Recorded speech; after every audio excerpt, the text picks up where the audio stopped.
Because understanding great literature is better than trying to read and understand yet another business book.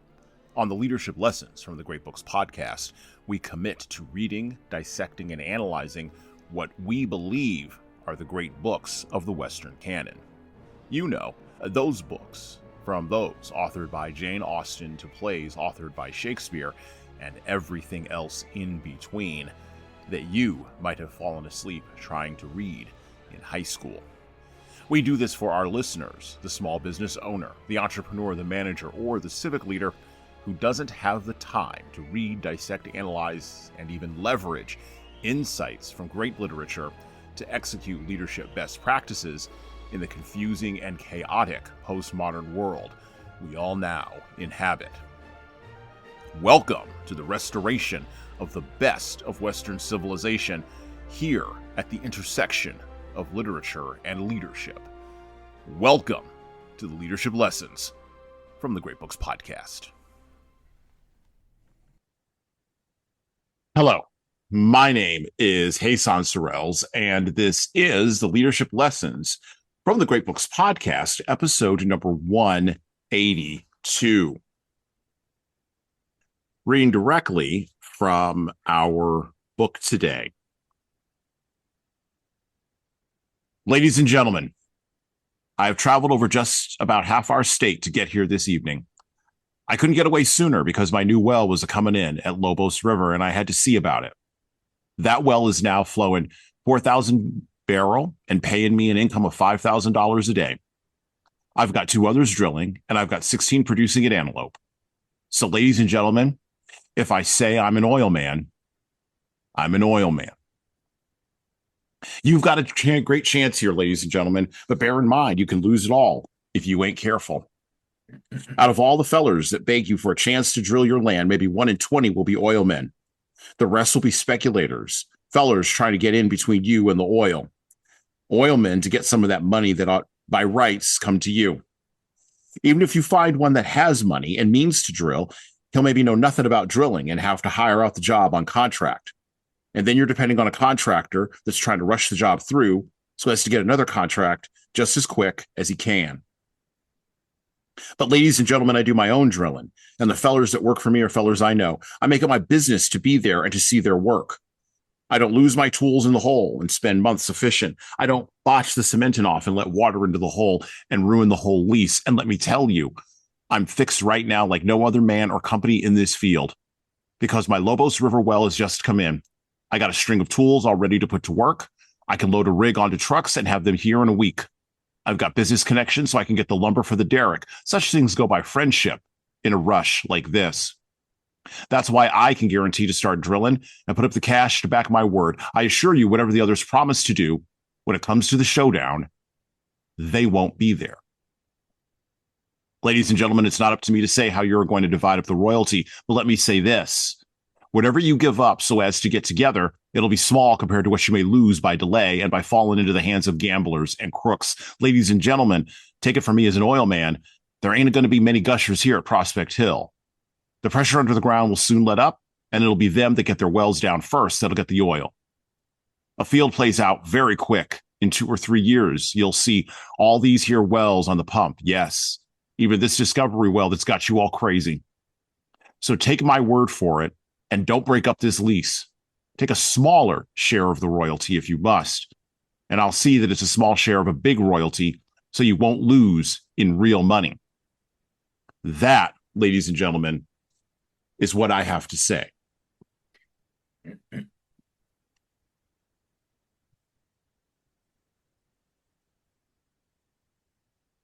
No one likes to talk about work. At least not in real terms, right? When we talk about work, of course, we tend to glamorize work. We tend to talk about the grind or the hustle, which, of course, you can find all about by looking it up on Instagram or TikTok, you know, next to videos of Kobe Bryant talking about how much work he put in as an athlete or, well, some other football star, or hockey star, or sports star of your choice.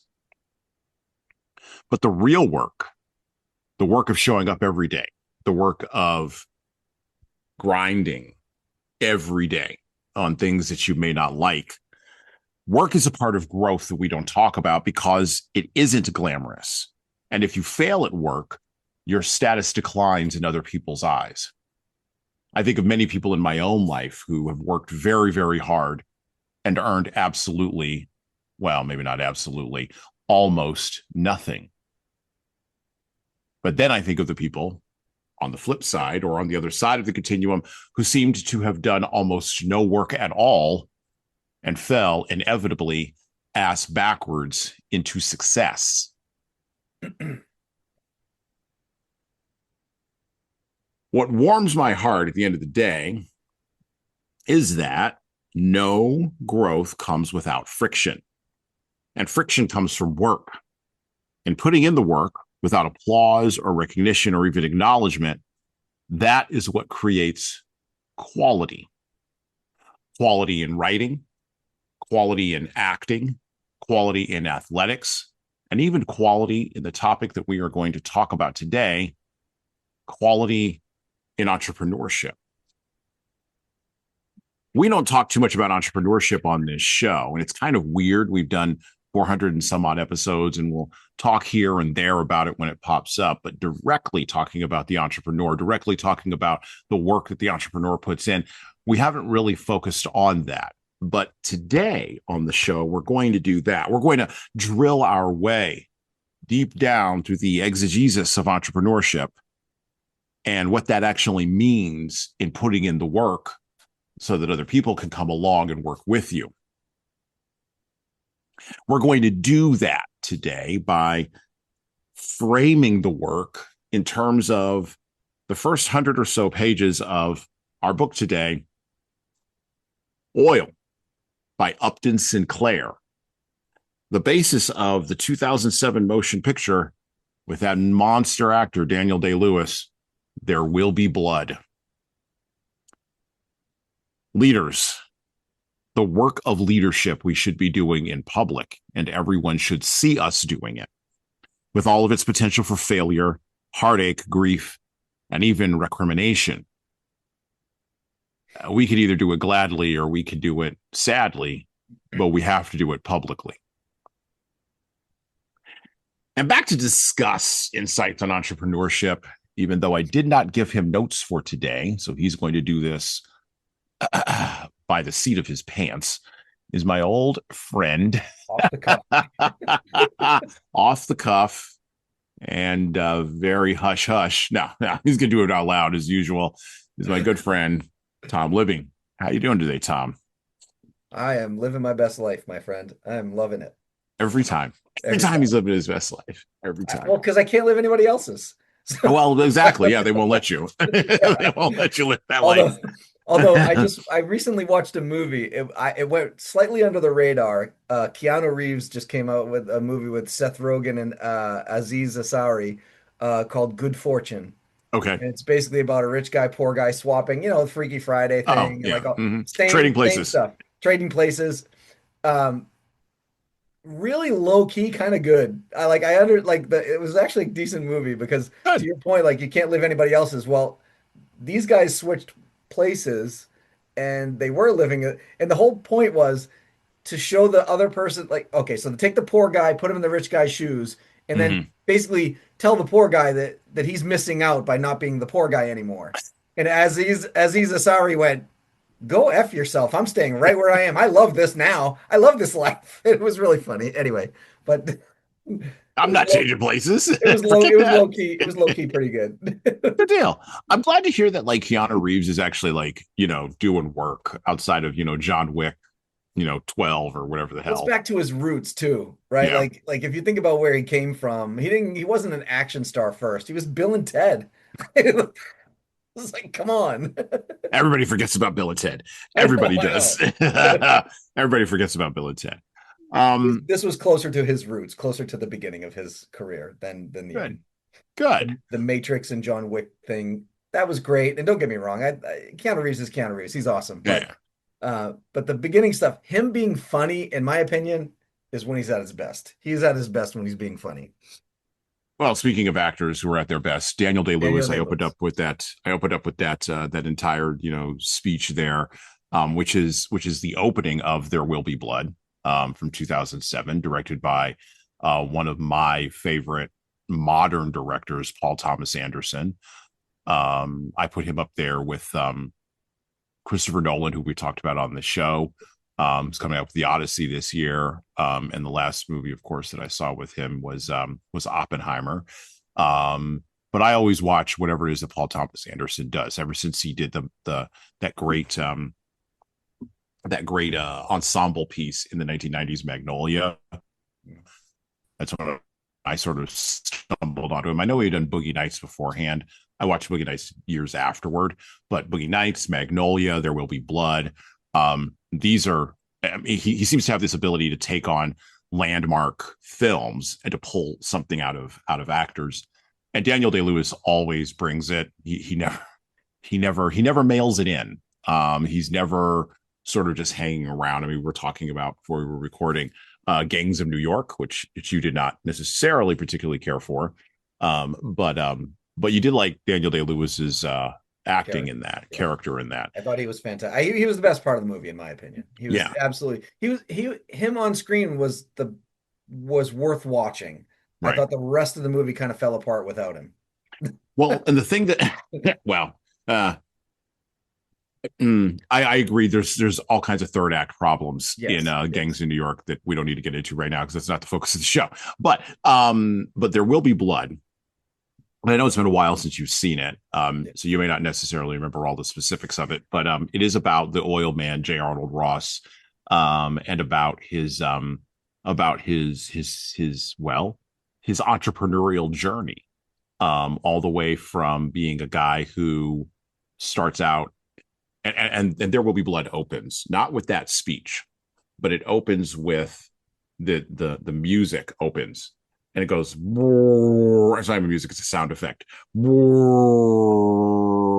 then you're in like the Nevada desert, and Daniel Day-Lewis is in a hole, using a pickaxe to pull silver out of the ground to establish a silver mine.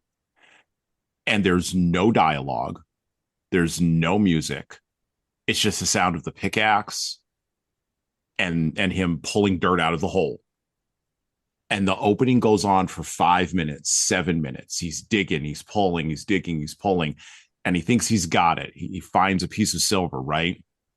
And I can't remember all the specific details because it's been a little bit of a minute, but his tools fall down the hole. And so, of course, he goes down to the hole to pull out his tools. He slips, falls back into the hole, breaks his leg. Again, no sound. Drags himself out of the hole, drags his silver find back to town. And the next scene that you see is them staking his claim and basically saying, yeah, you can pull silver out of here. And that's the first introduction we get to J. Arnold Ross. Every time I watch this movie, and it's been a little bit, I should have refreshed and watched it beforehand. And it's a good use of your time if you haven't watched it. And I'll talk about Upton Sinclair in a minute, and I'll talk about oil. Every time I watch this movie, I think finally a director has actually captured exactly what entrepreneurship is like and put it on screen. I was just gonna say that one scene is basically it. That's the whole thing. Just that one scene. Never mind the rest. Never mind the rest of the two. I think the movie had 2 hours and 40 minutes or something like that. Oh, it's a monster. Yeah, it's a long movie. But so take the rest of the 2.5 hours out of it. That 10 minutes is entrepreneurship all by itself. Work your ass off, fall down, break a leg, drag yourself up. It's like that's entrepreneurship in a nutshell, right there. And it gets to this idea because Paul Thomas Anderson, as a director and as a writer, right? Because I think he wrote and directed the film, or co-wrote and directed the film, if I remember correctly. He's part of a line that goes back to Upton Sinclair himself, right? And there's a lot of things going on in the book Oil. But Sinclair was, I'll just read directly from his Wikipedia page for those of you who maybe haven't listened to the Shorts episode that precedes this, or we talk a little bit about Sinclair and his writing. He was born September 20th, 1878, and he died November 25th, 1968. He was an American author, a muckraker journalist, and a political activist. And interestingly enough, he was the 1934 Democratic Party nominee for governor of California. He wrote nearly 100 books and other works in several genres. Sinclair's work was well known and popular in the first half of the 20th century, and he won the 1943 Pulitzer Prize for fiction. His first book was The Jungle, which talked about the U.S. meatpacking industry in Chicago. And when he published that book in 1906, it caused a public uproar that contributed in part to the passage a few months later of the 1906 Pure Food and Drug Act and the Meat Inspection Act. In 1919, he published The Brass Check, a muckraking expose of American journalism that publicized the issue of journalistic malpractice in the United States. 4 years after the publication of The Brass Check, the first code of ethics for journalists was created. Time magazine called him, quote, a man with every gift except humor and silence, based on his wife Mary Frank Sinclair's book, Southern Belle, a personal story of a crusader's wife. He also is well remembered for the quote, I love this one, quote, it is difficult to get a man to understand something when his salary depends upon his not understanding. He was a deeply socialist progressive during a time in America. Tom and I were just talking about this as well. During a time in America where socialism wasn't a boogeyman because in the West, we did not know, not only did we not know, we did not have accurate reporting on exactly what was going on inside of Stalin's Russia. We also had the Great Depression on during the time of much of Sinclair's writing and World War II. Now, what is modern progressivism back in the day would have just been called social reform. They didn't use the term social justice. They used the term social reform. And Sinclair was a social reformer. And he used his talents, he used his ability to write and turn a phrase to critique and reform the society around him. He had a vision for a better world, and he used his talents to try to bring that world into reality, right? He wanted to convert his readers and his fans from a constrained vision of tragic trade-offs, right, in a world that just was. Like if you just worked at a meatpacking plant, well, it just is. Or if you're a journalist, it just is. Or in the case of oil, if you're an oil man or a landman, you're part of a system that just is, and you just operate in the system, and there's no way for you to sort of reform it. Sinclair didn't believe that, and he didn't write from that position. He believed in an unconstrained vision and creating entertainment out of the paradoxes of human nature. So one of the things you see in oil is that J. Arnold Ross, well, he is an oil man and a landman, and he is, for lack of a better term, portrayed as being greedy and venal. His son is portrayed as being a social reformer, basically rejecting all of that venality and greed and seeing and being able to see through his father's hypocrisy, such as it were, in order to create a new world. Now, those things are very interesting about Sinclair, and that frames sort of the book. I opened up with a differing perspective because, unlike Paul Thomas Anderson, well, no, let me frame it this. Let me do the different framing. I think that being a movie director inside of the Hollywood system is about as close as you can come to being an entrepreneur inside of a system, in any modern system that we have. Because think about what a director has to do, right? They've got to obviously arrange for things to be on set. They have to make sure the writing is clear. They have to make sure the storyboards are correct. They have to make sure the actors hit their lines. They have to have good relationships with the actors, all of the members of the crew, everyone from the grip to the caterers. They also have to have good relationships with the financiers and the money men who will come by and have an opinion because they're giving money. Case in point, a meeting that we had this morning, Tom and I, on another project that we're involved in, right? Money men are going to have an opinion. And the director sits, even more so than the cinematographer who just points the camera, well, not just, but points the camera and makes sure the shot is good. or the writer who writes the words that the actors say. Heck, even more so than the actors themselves, who quite frankly are puppets on a string, if we're really going to be direct about this. Some puppets are just better than others.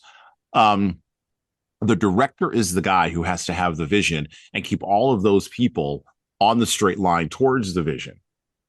And if he deviates even just a little bit, if he's allowed to be distracted by the money men or by the actors or by the situations that will surround him on the set, if he deviates even just a little bit from that, you don't get a masterpiece. You don't get quality. You don't get excellence. Heck, you don't even get a mediocre product. I think of the movie that came out this week. Maggie Gyllenhaal directed Bride, and it was a $100 million movie, and I think it grossed $9 million. Brutal. It didn't look exciting to me either. We talk about we're both pretty good movie, but we're Yeah. movie people, and I watched the trailer and I went, no, what are we doing? Like, I'm sorry, I just didn't get it. And now, by the way, the original Bride of Frankenstein, great movie. That was a great movie, by the way. So it's I, not you the. know, It was just this. I didn't get it. But back to your analogy here, though. So and yes, back to the pulling this analogy. pulling this back to entrepreneurship. If you think of that, so the director in your analogy is the startup founder, and Mm-hmm. keeping that North Star to their mission and what their plan is and what they're trying to build can very easily get distracted by the developers that are producing the software. Let's just say on the left-hand side, you've got a whole slew of operational things, whether they're developers, your first hire, hiring the right team, et cetera, et cetera. On the right hand side, you got all the money people, right? So the VCs and the angels that once they give you their money, they want to have an opinion. So, to your analogy there, it's interesting to me that you chose the movies, and the director is basically the startup founder. The director is Right. that person that's supposed to have the North Star, that's supposed to have the steering compass to Mm-hmm. steer the startup. In the movies, it is the director. So that, like, to your point, it's the closest to entrepreneurship in the movie industry is that director. I agree with that. I didn't really put those two and two together, but it's a good analogy. So I look at directors like and we're not going to talk all about directors this episode, but we're going to talk more about entrepreneurs. We're going to sort of lean into that, and I want to talk about the work too. I want to tie it into what I said there in the opening, because I think there's something valuable. Not something. There is something valuable there. 100%. But I think of directors like directors I particularly care for, and directors who have been acknowledged as creatives who produce something of quality. Right? They all had the ability, and I'm going to name 5 of them. Right? Actually, I'm going to name 3 more, because I already named Paul Thomas Anderson and I named Christopher Nolan. I'm going to name 3 other ones. Okay. All 5 of these men, quite frankly, no, I'll throw a woman in there actually, um, had strength of vision, to your point, and they had strength of singular vision. So huh, the man at the top of that mountain was Orson Welles. I mean, he created Citizen Kane at like the age of like 26. Yeah. That's nuts. By the way, Michelangelo also created the David at like, 20 some odd years old. So like, genius in youth is not, just limited to like You're telling me that Mark Zuckerberg movies. wasn't the first child genius to exist? It's been done before, Mark, and by individuals who, anyway, it doesn't matter. I won't go down that road. Don't you tempt me. So you got Orson Welles. Then you have, of course, the great British master. I have 2 Britishers on this list.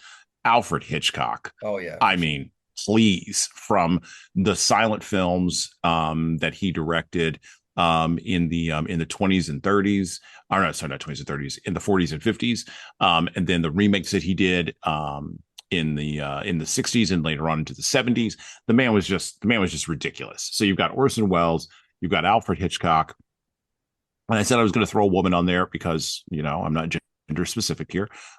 Catherine Bigelow, The Hurt Locker, Point Break. I mean, those are singularly visionary films. And then, of course, Christopher Nolan, like I said, Paul Thomas Anderson. Those are 5 directors I can name just off the top of my brain. And I know that our listeners can name more where they had that vision and they drove the vision. Sometimes I think of Stanley Kubrick, actually, a man, Okay. by the way, whose vision I could not understand on most of his movies. I just could not. But I cannot deny that he had a vision. Yeah. He absolutely did. It's just one I didn't understand. The interesting thing too here is, if again pulling it back to entrepreneurship, the film directors and entrepreneurs are very similar in this respect as well. If you've done it once and you've made a lot of money at it, you are less likely to get those left, right side influences trying to change your vision if you've already Yes. been there, done that. So, Yes. second time entrepreneurs, third time entrepreneurs, when you hear people talk about having 2 or 3 successful exits and they want to start another company, I mean, funders will just throw money at them because they think Oh, that yeah.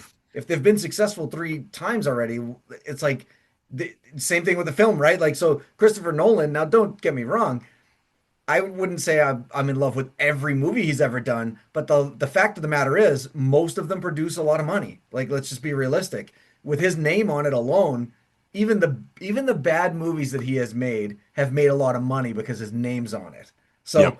it's like, but the entrepreneurship journey is very similar in that respect as well. Like, a first time founder is very hard to get money. I hate to tell you guys this, but It is. statistically speaking, it is now in the current landscape less than 1% of companies that start actually get significant funding. I'm not talking about your uncle or your grandparents that give you a couple $100,000. I'm talking about significant influential money, anything over 7 figures. It's less than 1%. But if you've done this and you've exited once or twice, let's say twice, and now you're starting a new company when you got this new idea, you are not 1% chance of getting money. That Mm-mm. that it, in, exponentially grows. Like, you're talking probably a 50-50 shot on whether you get money, which is unheard of in the startup world. But those filmmakers are the same way. My only part to this tangent of Mm-hmm. this No, you're right. Yeah, yeah, this there jog we're doing around the block. Yeah. yeah, there's a direct correlation, I guess, is my There my is. point. There is. Well, and it's not just on the money and on the exits, which is a good point. It's also on the work. Yeah. So I had a meeting today with somebody where I said to them, and this person probably in their late 20s, and after I said it, he's like, I've never actually heard that before. I said, I said to him, advice is easy. Getting money, or no, getting money is easy. Getting a good advice and acting on it is hard. And he didn't understand that. He's like, that's, oh, okay, that's an interesting position. I think there are a lot of people who would disagree with you on that. And I said, that's fine. They could disagree with me on it, but it's true. Getting money is easy.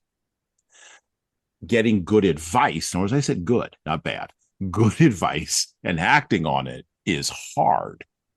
And the reason why it's hard is because we forget about the part that unites the advice to the money, and that's the work.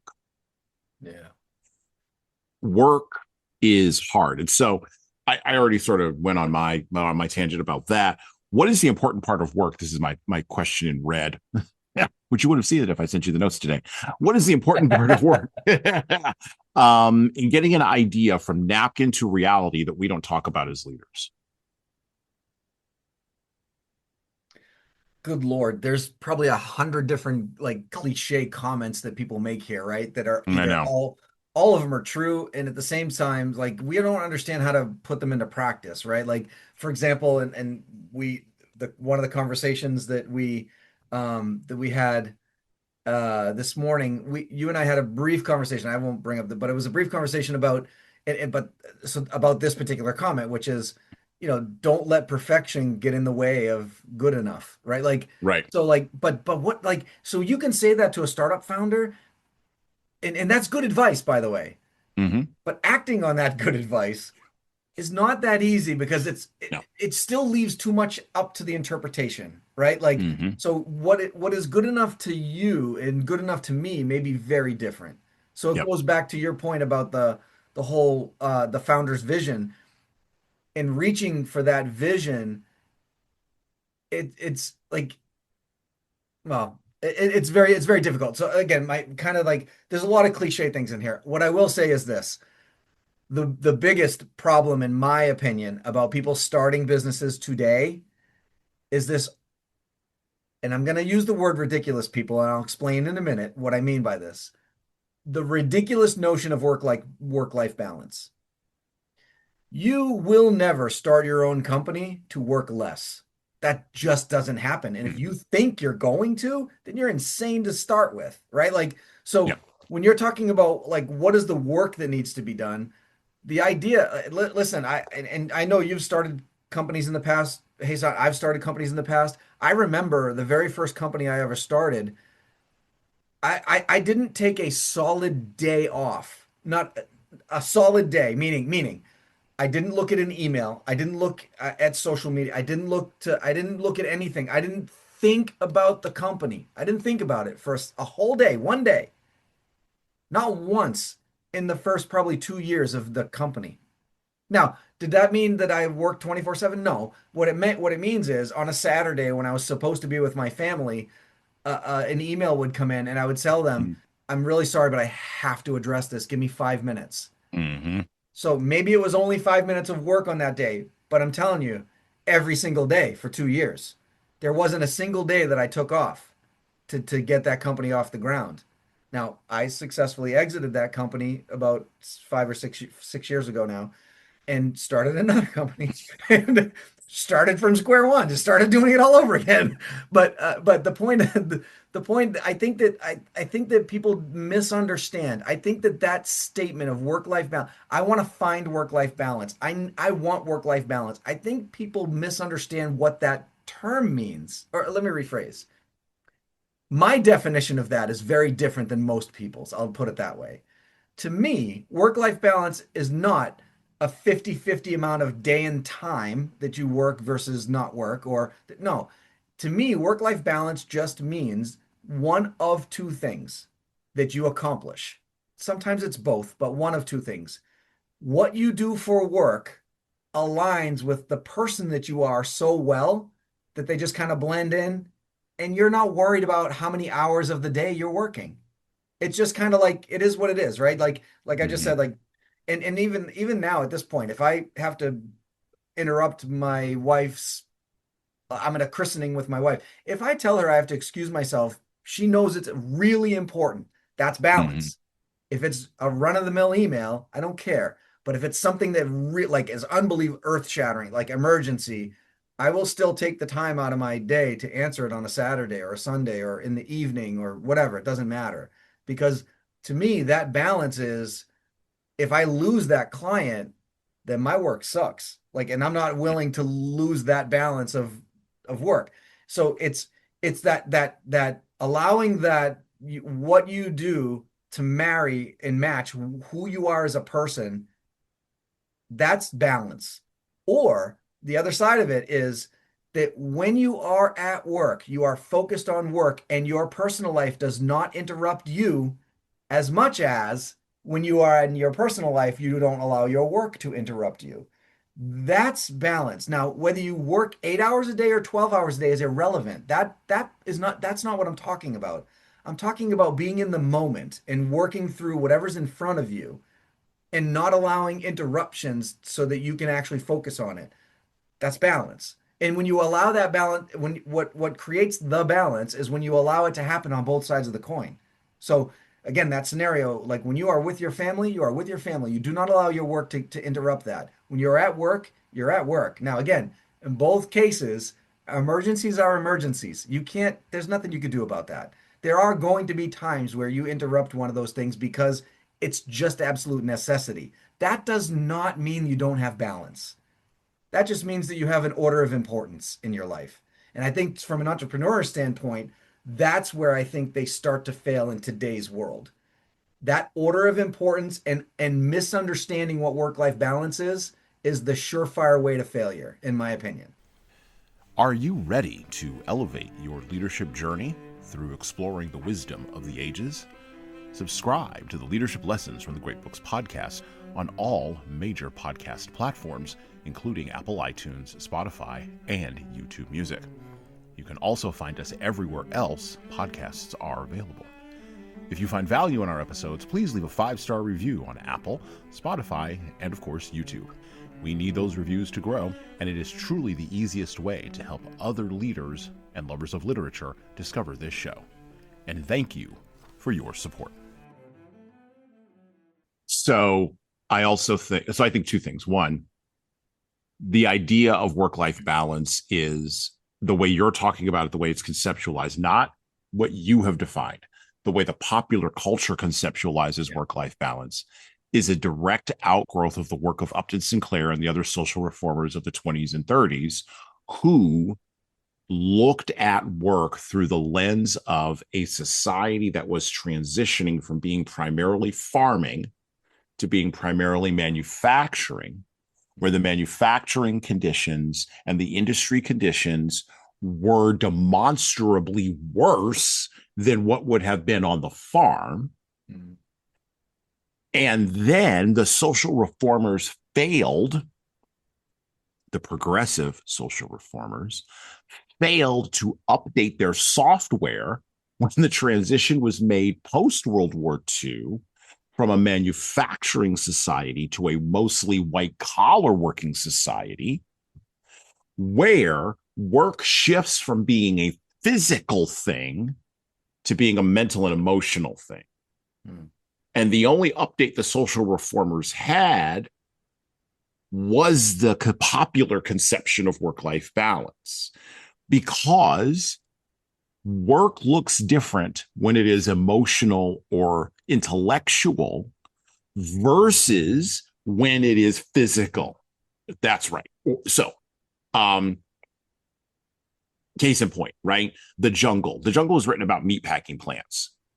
I lived in Chicago for about 5 seconds when I was in my early teenage years, long enough to remember it and long enough to talk about it and long enough to forget it, except when it comes up in examples like this. And when you would drive through, and they still had slaughterhouses in Chicago back in the early 90s, like that whole culture hadn't yet sort of all completely transitioned over. And you could, if you were stuck in traffic on certain parts of the expressway, whichever one it was, I can't remember, you would smell the slaughterhouses and the meatpacking plants. You could smell them driving by the highway. When I went to high school in northern Louisiana, at that time in northern Louisiana, there were paper mills all over the place, and you could smell paper mills. Oh God, it's horrible. God, it's horrible. I'd rather drive through a fertilizer, like cow manure than a paper mill. Closing the loop on a previous conversation that we've had. Okay, now we're talking about manure again. This is great. But these are the kinds of jobs, whether it's a fertilizer plant, a paper making mill, or a meat packing plant, where the work that is being done is physical and messy and smelly and for many people disgusting. They associate that with work. No one associates, for good or ill, no one until recently, and by recently I mean within the last 30 years in our culture, associates the white collar effort of being mentally and emotionally focused on making a decision either in a startup environment or a white collar corporate environment or a white collar medium-sized business environment. Nobody associates that with work.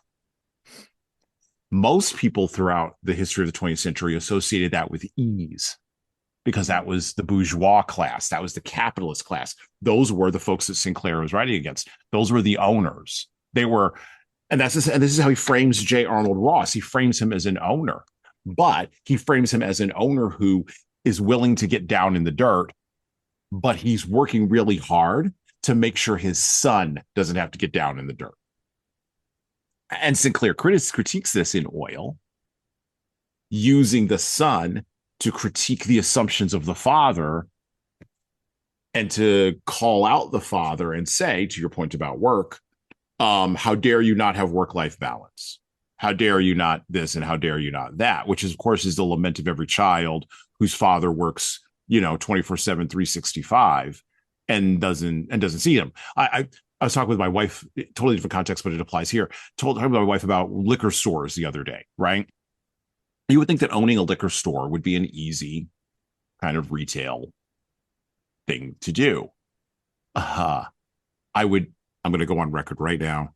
I would never, and never's a long time, never want to own a liquor store. I don't want to be a part of a liquor store. Don't come to me with any ideas about liquor stores.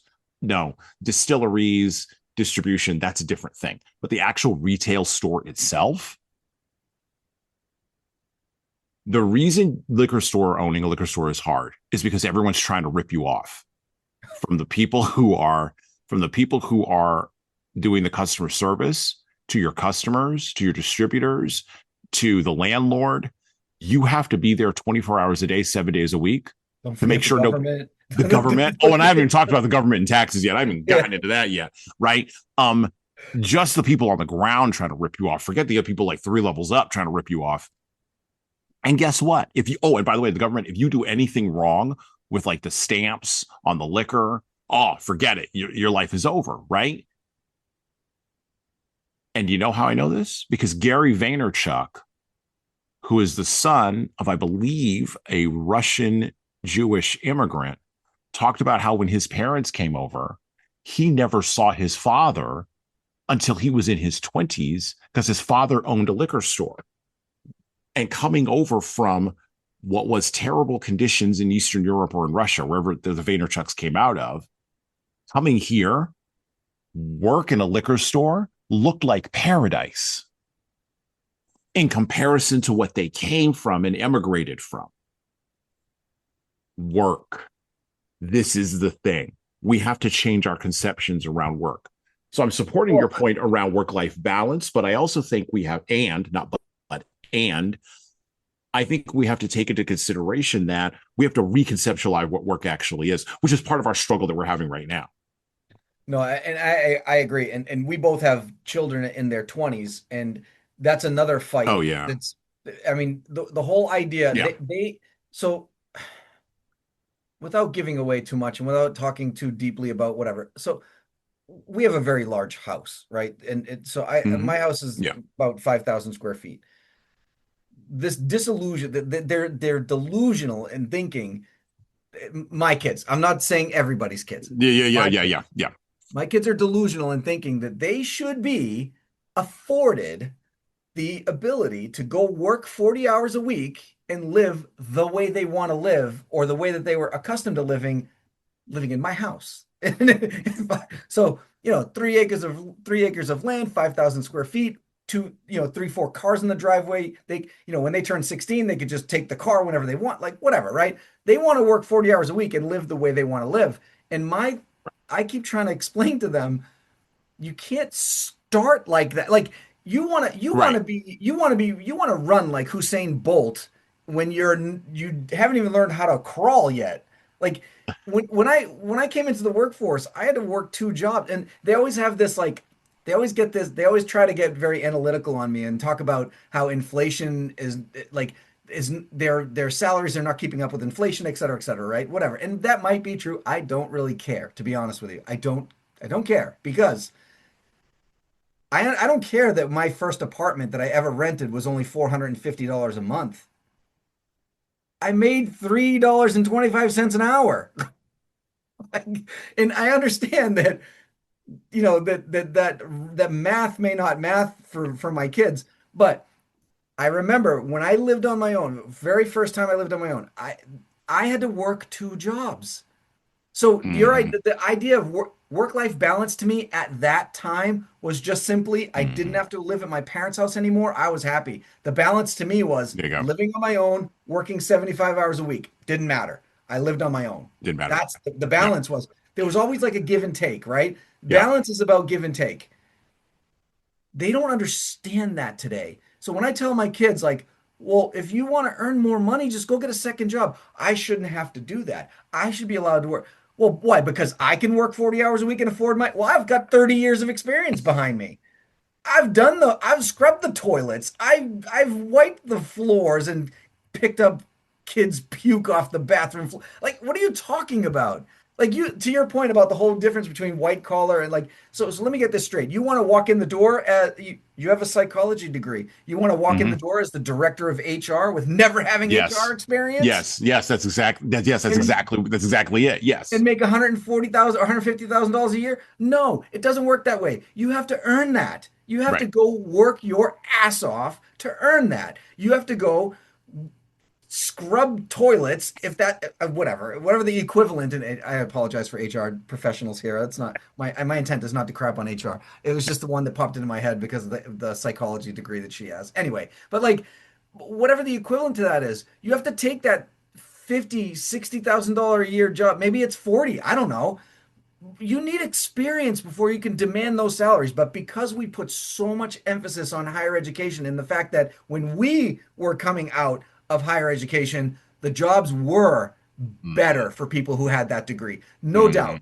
No doubt. When I graduated high school, at the time I graduated high school, the workforce was probably closer to 70-30 of college degrees. Like it was Mm-hmm. about 30%, and it was going up. It was definitely on the upward swing. By the time I was about in my early 30s, it was probably closer to about 40-45% of jobs that required degrees. Now it's much higher than that. So guess what happens to you, the value of your college degree now that 90% of the jobs out there require college degrees. The value of that college degree goes down, not up, Right. down, which Yep. means that now they can offer that $40,000 a year job to the college graduate instead of the person who never went to college. Well, and this is, and But this is, they don't get that. they They don't get they that. they Yeah. want $100,000 out the gate. Well, because we just told them that a $200,000 education is going to be worth it for them.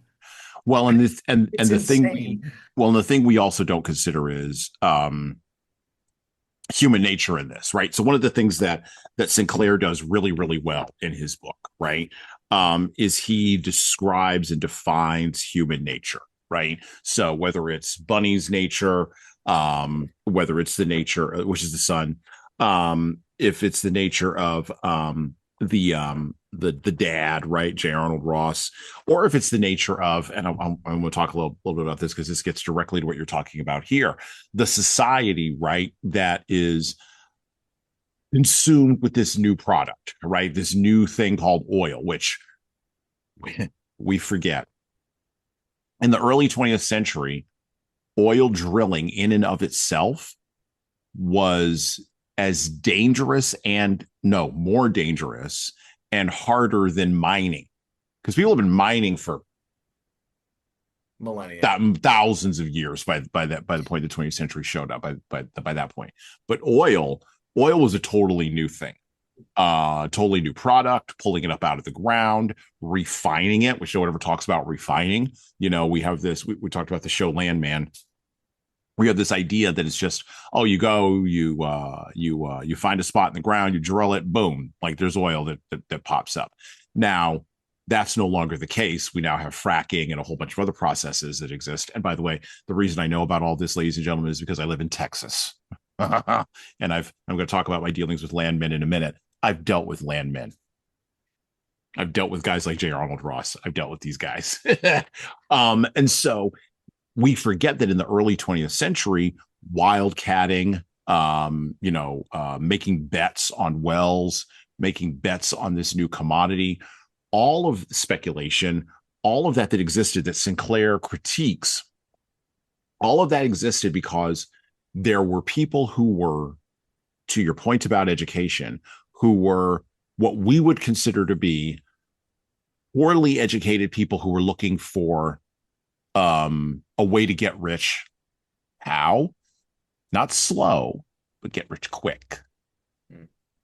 And they wanted their kids, to Tom's point about his children, they wanted their kids to get rich quick. So their kids could be in a better spot. No, I want them to work their ass off. Right. Exactly. I want 100 years later, we're like, no, you got to go to work. You got to go get a job. Well, so like with my children, I will say this. My children have been raised with the principle of work, right? So small case of this. My wife and I have gone off and on like allowances, right, with kids, right?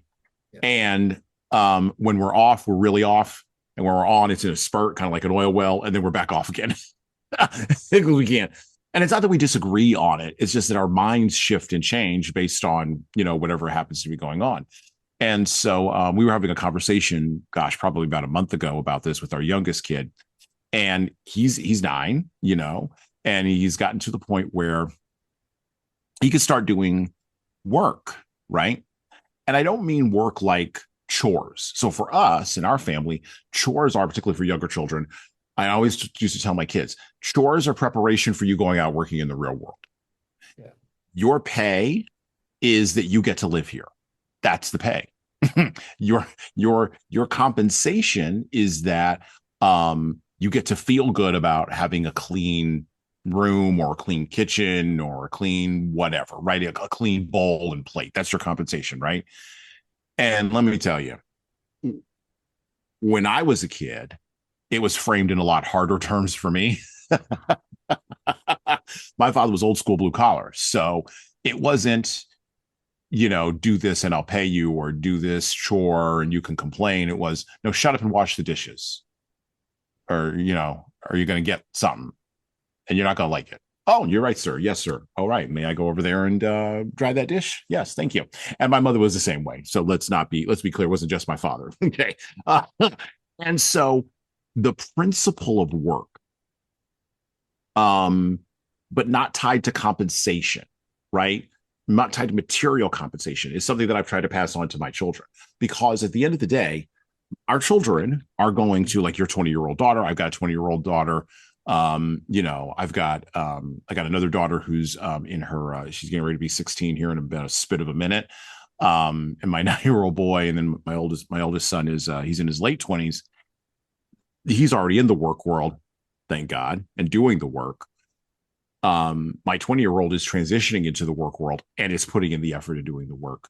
Because what I think the next thing is, particularly with our LLMs and all of that, is that the ways to get money have become so easy that people think the work should be easy too. Mm. And I take the position that Dana White takes of the UFC. He's been quoted. I see this quote all over Instagram, and he's right.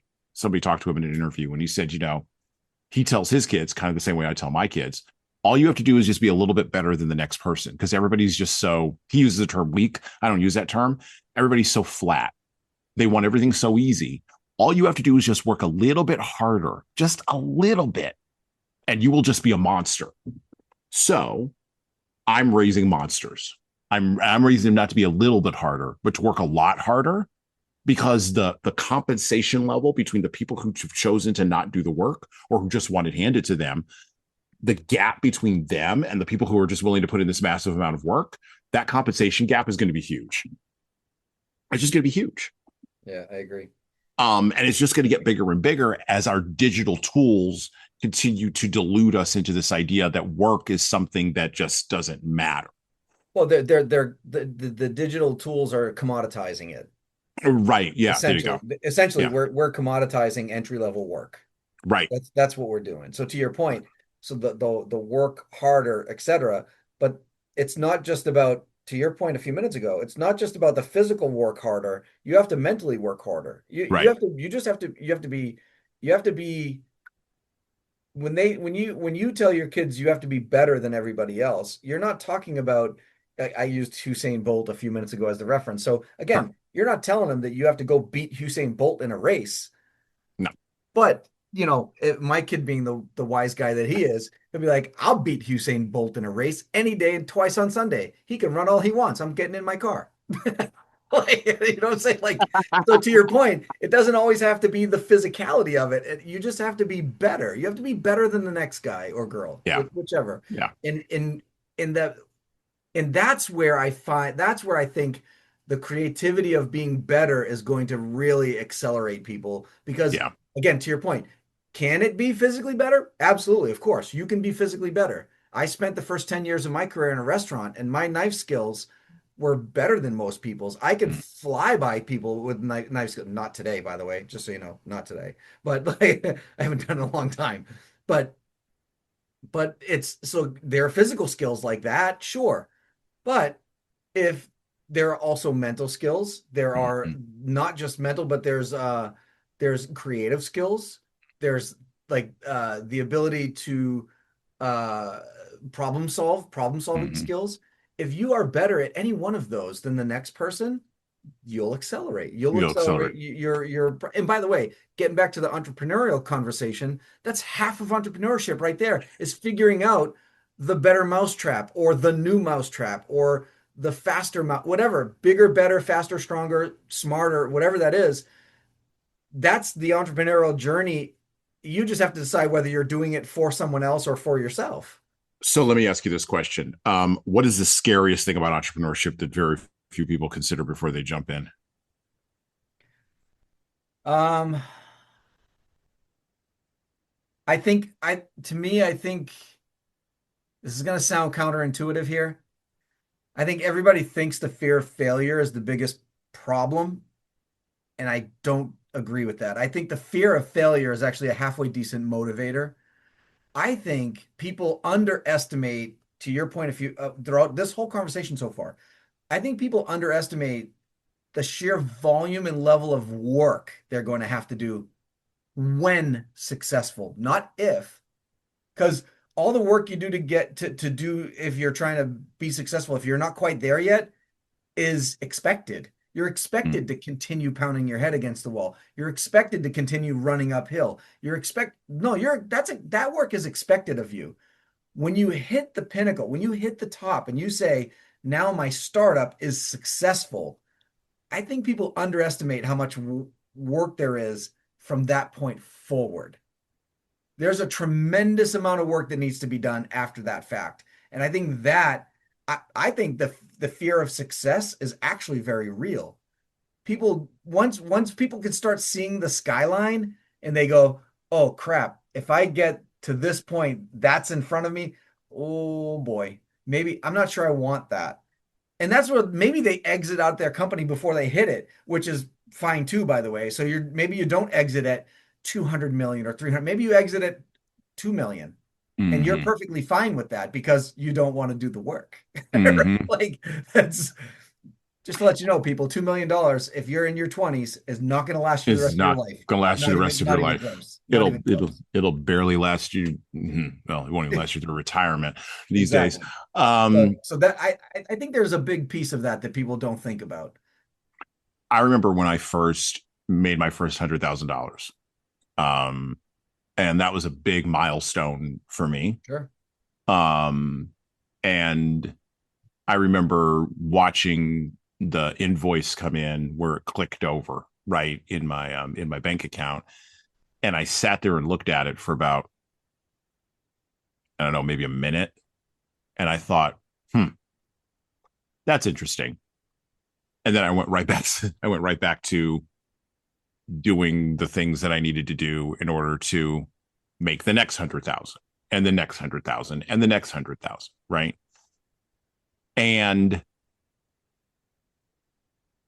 I'm a weird entrepreneur because I'm not driven by, or my entrepreneurial mindset is not driven by the normal benchmarks of success Hmm. or failure, quite frankly, you know. So I've had the nights where like I've laid awake and like it's Wednesday and I've got to make payroll on Friday and I have no idea how I'm going to cover. I've had that happen, right? More times than I can count. I have had the creditors chasing me around the block and I'm pushing invoices and moving things around, Rob and Peter going to pay robbing Paul. Peter to pay Paul, yeah. I've had the Tom's previous point, I've had to prioritize what are the things that I'm going to do this week or today and trying to figure out without knowing what the answer is, what are the things that are going to produce the most money or that are going to knock down the most dominoes. So by the end of the week, the thing that has to be knocked down gets knocked down. I've done all that. I've done all of that. None of those things. Um, None of those things scared me, but all of those things drive me. Weirdly enough, I found, not weirdly enough, interestingly enough, talking to entrepreneurs, talking to people who are entrepreneurial adjacent, those are the things that scare people. Hmm. Those are the things that I remember talking to an employee years and years and years ago. And I was telling him, listen, I haven't taken a check from this company to feed my family in like 3 months. And he was stunned. He's like, I'm getting a check every week. Like, yeah, I know. Because it's important that you get a check every week so you can show up and do the thing. Now, you may ask, well, how are you feeding your family? We don't need to get into all that. I figured out ways to do that. My point is that thing that I had committed to, that thing, and not Peter Thiel, another entrepreneur, has said it this way. I can't remember who, but I was able to stare that thing in the face and not flinch. And I think that's the scariest thing for people. To your point, it's not even success, I wouldn't even say, or failure. It's, can you stare into the abyss of uncertainty day in, day out for multiple weeks and then months and then sometimes years? Can you stare into the abyss of uncertainty and never lose your optimism? And by the way, optimism doesn't mean like Rebecca of Sunnybrook Farm, everything's going to be sunshiny tomorrow. Optimism just means, I used to think this. Actually, I still think this. Not as sharply as I used to because things have changed. But I still get up every morning and I think, okay, nobody alive has lived today. Nobody. Like the next minute that I'm going to be talking, no one's lived in that next minute yet. So there's still all kinds of things that can open up. Just like we're recording this in early March, 2026, right? No one's lived in April of 2026 yet. Not any human being you know. Not one. And actually, I got that idea from a boss of mine who I absolutely despised and had a problem with. But that was one good lesson that he taught me. And when he said it and then he walked it out, I thought, I do not respect any other thing about you, but that is correct. You are correct on that. And so as an entrepreneur, I've been able to channel that into getting up every day and staring into the abyss of uncertainty and doing it for years and being okay. I think somebody with a mindset who is more, shall we say, more of a social reformer or more of an employee, which I think, the statistics are 99% of people will never start a business. They just never will. They'll never start because they can't. They had that expression on their face. I'll never forget it from that employee. Like he looked like he couldn't. It was like I was talking to him in a foreign language. I was talking to him in Chinese at that moment. Like somehow we'd switched from English to Chinese in the conversation. He didn't understand what I was saying. And I think the people who have a mindset of, I have to get paid because my bills have to get paid. If my bills don't get paid, then somehow the world collapses into this ignominy of like lack of status. And I'll be homeless and I don't know, searching for gum underneath benches on the side of the street, like whatever the thing is that people think is a horrible thing, they go right to that. And then the fear of going right to that is what drives them to working for people like me, because the fear of being kicked to the curb and like living in a cardboard box that's not optimal. I wouldn't want that, but it's not scary. That's not the scariest outcome. There's other scary outcomes that are scarier to me than that. And I think that's the distinction with the difference between an entrepreneur mindset and an employee mindset. You know that we have other ways for you to engage with this show, right? We have bonus episodes featuring interviews with interesting guests, working, thinking, and of course, writing at the intersection of leadership and literature. We have shorter episodes, 15 minutes long now, relaunched for this season, featuring introductions of our books and the background of our featured authors, from Augustine to Jane Austen and Ernest Hemingway to Joan Didion.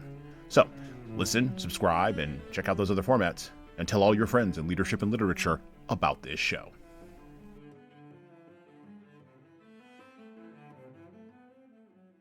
No, that's true. Like, and I don't disagree with any of that, because I also think like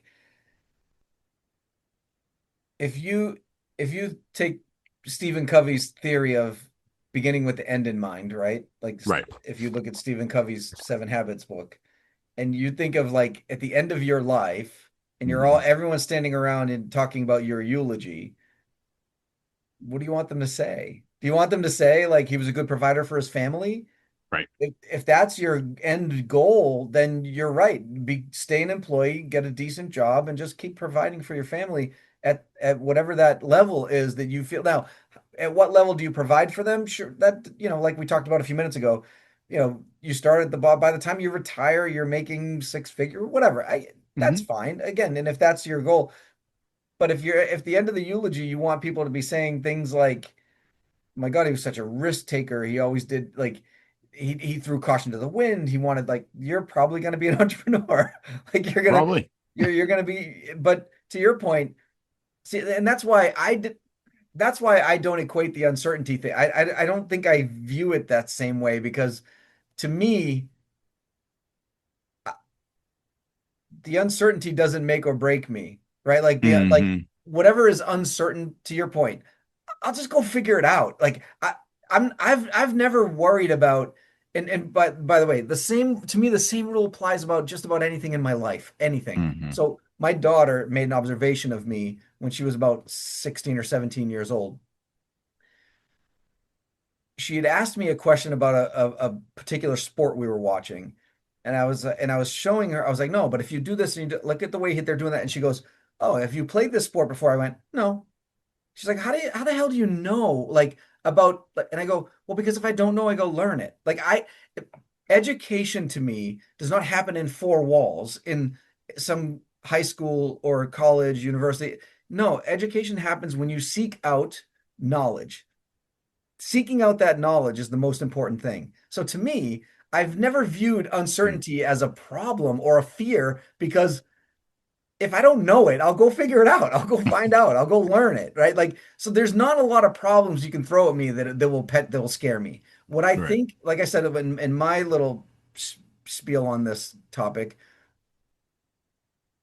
I would be more fearful of how I would react. One of the projects that you and I are involved in. Hmm. If somebody came to us tomorrow and said, I'll give you guys $500 million for that right now, that would scare me more than uncertainty. So I would laugh. No, no, no. I know it's No, not no, like that. I would laugh. I would laugh. It wouldn't be as I would laugh, and then I'd be like, where's the other shoe? Yeah. But All right. Again, I know yes, I know your point. Yeah. I know that project is not worth that right now. I just Yeah, threw out a yeah. very large number to No, no. just to It's throw it fine. out. Yeah. But my thing would be, okay, so does that mean that we're out? Like we're Right. selling it to them? Are we staying in like the fear of that successful conversation, that has more to do with my hesitation than anything else. Because Interesting. I would not I'd be nervous to what the rest of the people involved in that project with us. Yeah. I'd be more concerned about what they would do Well, because I can't dictate what they do. no, you can't. I have no control over. That's so your uncertainty. Mine is the lack of control. Control. Once you get to the success point where you no longer control the outcomes, Hmm. that's a problem for me. And And I'm see, not a I would control freak either, by the way. I'm not one of those people that have to control every little detail and every little aspect of every little thing in life. I'm not a control freak. I'm see, just and saying that that's what would. well, and I would be like, so first, after I got past the whole like, is this like, am I on candid camera? Like, is there a camera around here somewhere? Like, do I need to be? I need to be Is worried. Draymond Green is Draymond Green to pop out? Sorry. If he is, I got some words for you too. But after I got past that, my initial thought would be, I don't care about the money. Now, I'm not, this is not from a moral high horse perspective. I want to be very clear. This is not from a moral high horse perspective. If somehow I were able to make off of this thing that we're involved in, if somehow I were able to make, I don't know, 50 to $75 million after taxes, that's for someone like myself in my position, in my life, what I've got going on, that would indeed be at the stage of life I'm at, life-changing money for at least a couple of generations. For Nothing to sure. sneeze at. I got to be very honest about that. So it's not from a I'm on a moral high horse perspective, right? That's not what I'm talking about at all. The reason I would go to I don't care about the money is because what's way more interesting to me in thinking about the people that are on this project, what's way more interesting to me is the shenanigans that are going to jump off because of that offer. And so That's what I'm saying. right. And so for me, the curiosity on that is, wait a minute. So we're not being candid cameraed. Draymond Green isn't going to show up. Okay, that's cool. That's fine. Drew Carey's not going to somehow run around screaming Cleveland rocks or something. Okay. All right. So this is legitimate. Okay. We vetted it. It's a legitimate deal. Now let me watch everybody's around the table, like in those old Westerns where like, it's all like, as my wife would say, it's all just eyes and looking. Everybody's just looking. All of a sudden I start looking around and everybody's seeing who's going to do what, who's going to jump on what. Because for me as an entrepreneur, I go, well, yeah, that's life-changing money. And even if it's not 50 to 75, let's say it's 25 to $30 million. That's still a pretty good chunk of change. I could think of things to do with that. That will last me my entire life. Because I have very small appetites. I live very conservatively. Same. My point is, the ways in which people react for me are that abyss. That's what's in the abyss of uncertainty. My master's degree is in conflict resolution and reconciliation and negotiation and all that kind of stuff. And what drew me to all of that was, I am a control freak. I do like to be in charge, particularly when it's stressful. I get more of that, like more of that pops out. And so I've had to really, and I'm not a master of it, ask my wife and kids, but I've had to teach myself to let go of control and be okay with uncertainty in that abyss. And an offer like that creates massive uncertainty. It just does. It creates massive uncertainty. And so the easiest thing is for me anyway, the easiest thing is, because to your point about, well, we haven't really talked about money here, but to your point about entrepreneurs, people associate entrepreneurs with a lot of money because of these big exits and things like that. And the reality is most entrepreneurs wind up broke. Yeah. They don't wind up with a huge amount of life-changing money. That is the reason you read about those things in Fortune magazine, or you see them on LinkedIn, or you see them on posts on Facebook or on Instagram or wherever it is you go and look at, is because they are rare. Most entrepreneurs wind up either broke or they barely break even for what they put in on a 10-year project. And by the way, kids, all of you listening, it is 10 years. It is 10 years before you see a dime in profit as an entrepreneur. 10 years to be an overnight success. Yeah, I was just gonna say, and every time you hear the term overnight success, it's crap. There's no such thing. No such thing. Every single time you see the words overnight success, it's because you didn't know their name yesterday. You now know it today. So that's overnight. I get that. So overnight success to you, but that doesn't negate the 5, 8, 10 years that they've just put into their blood, sweat, and tears to build to the point where yesterday happened. Like, right.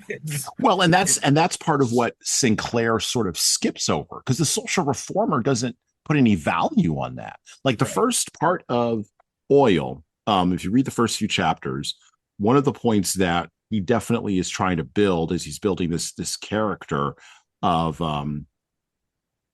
J. Arnold Ross. He's building him into a character where he invites corruption, right? He's looking for a shortcut. He's resentful that the government is taking his money and not spending it correctly on the roads. He wants to drive as fast as he can possibly drive, and he wants to run over everybody to get to where he's going. He understands the value, to our point earlier about education. He understands the value of education because he wants his son to be educated, but he himself does not need to be educated because he knows everything he needs to know about pulling oil up out of the ground. He is framed as a person who will bribe an official, a local official, not framed. He is a person who will bribe a local official to get a shortcut to make things move. And the local official is the one that is the victim of this bribery, not Mr. Ross of the system that has been created around him that encourages the need for bribery. And so Sinclair definitely takes a position that is in opposition to the entrepreneur. And by the way, I think this is what attracted Paul Thomas Anderson initially to There Will Be Blood, because we've always had a problem in this country with people who build things and have that ruthless vision. We've always had a problem with that. And I think the reason why is it genuinely scares people who, quite frankly, to my point earlier, have to get up and go to work for somebody else. It's to your point earlier that you made about, who do you want at your eulogizing you when you're dead, right? He was a great provider. I think most people are fine with that. I think 99% of the 99% of people who have employee mindset are absolutely fine with the great provider at the end of their lives sort of eulogy. I think the people with that mindset are absolutely stone scared of the person who is ruthlessly focused, like this J. Arnold Ross character, or I'm going to say a few names, or the Mark Zuckerberg type, or the Elon Musk type, or the Henry Ford type, right? Or any of the folks who did build the big oil businesses, the Andrew Carnegie types.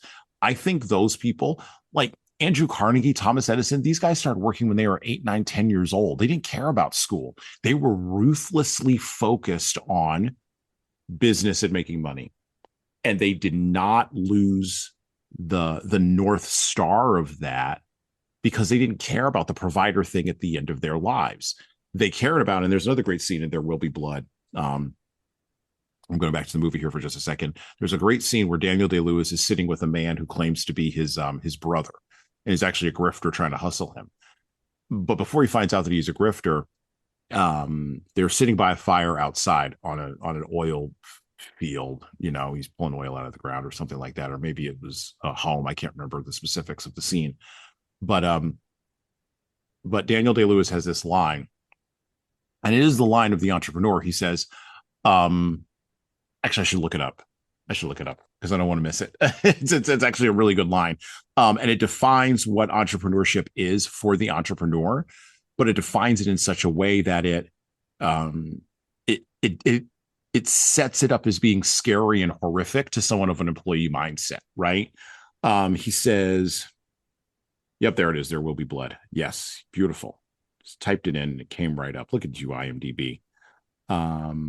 Goose, credits, storyline, taglines, quotes. Here we go.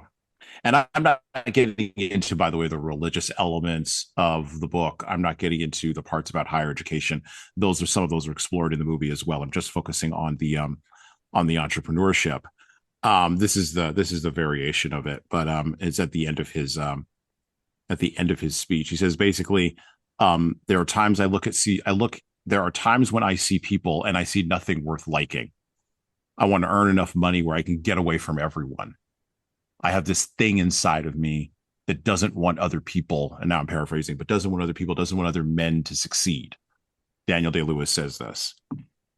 And I think that that's the way a person with an employee mindset looks at a person with an entrepreneurship mindset. What they fail to understand is that, and this is the Hollywoodization a little bit of this idea, what they fail to understand is that many entrepreneurs, yes, don't want other folks to succeed, but just as many do want others to succeed. And that's why they're leaders. They want to bring people along. And the challenge they have is other people, I'm going to paraphrase from Michael Jordan in Last Dance, other people don't want to be led. Michael Jordan said most infamously in The Last Dance, he said, was I a horrible, the interviewer asked him, people call you a tyrant, right? And Michael Jordan goes, maybe I was a tyrant. Maybe I was. Maybe I led people where they didn't want to go. Maybe I did get up into them, right? Maybe I did force them to do things that they didn't want to do. But you know what? That's the way I played the game. You don't want to play the game that way? Fine. Don't play it that way. But you're just saying these things because you've never won anything. Yeah. And to Michael Jordan's point,